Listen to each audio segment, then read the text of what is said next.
Updates at pinakahuling mga usapin sa mundo ng palakasan. Atin ang pakinggan dito sa Ang Pilipinas Ngayon. Nakuha ng Pilipinas ang unang gintong medalya sa 19th Asian Games sa Hangzhou, China sa pamamagitan ng Taekwondo. Pagkatapos makopo ang bronze medal sa men's individual pomse sa Linan Sports Culture and Exhibition Center, nakuha naman ni Patrick King Perez ang gintong medalya sa men's Taekwondo event. Samantala, naging matagumpay ang unang sabak sa light heavyweight category ni Tokyo Olympics bronze medalist Yumir Marshall. Nagwagi ito laban kay Dalai Gadzorin ng Mongolia sa score na 5-0. Dahil sa panalo ay pasok na si Marshall sa round of 16 ng men's 80 kg class.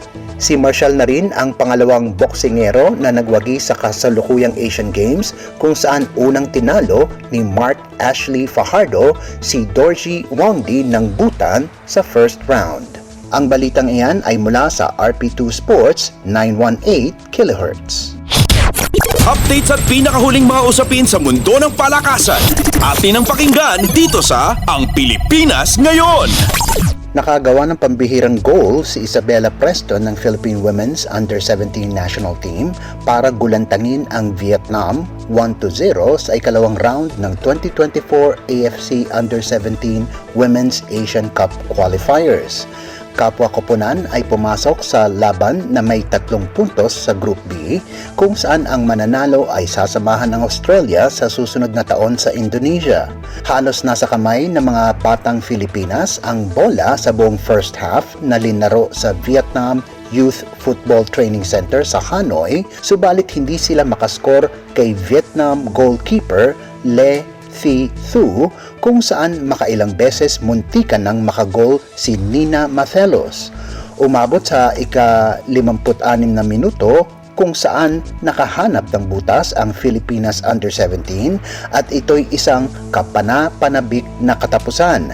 Nakakuha ng foul si T. Piding mula sa Vietnam at ito'y naghudyat ng isang free kick para kay Preston.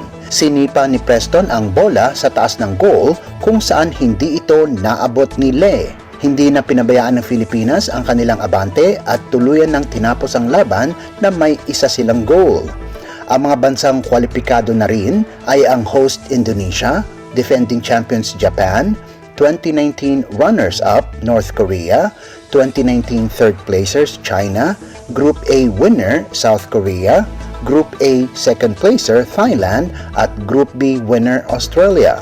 Gaganapin ang 2024 AFC Under-17 Women's Asian Cup sa Indonesia mula Abril 17 hanggang 20 sa susunod na taon.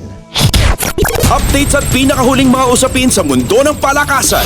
Atin ang pakinggan dito sa Ang Pilipinas Ngayon. Natalo muli ang Gilas Pilipinas Under-16 squad 87-59 sa bronze medal match ng FIBA Under-16 Asian Championship na ginanap sa Doha, Qatar.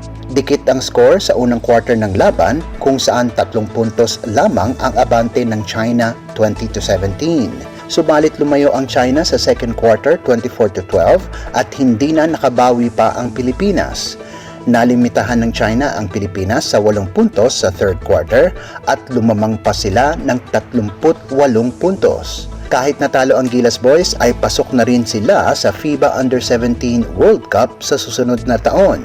Nalimitahan ng China ang output ni Kiefer Alas sa nagawa nitong 13 puntos habang nanguna si Joaquin Lodeviche sa score niyang 15 puntos. Nakapag-ambag naman si Iros Chua ng 10 puntos.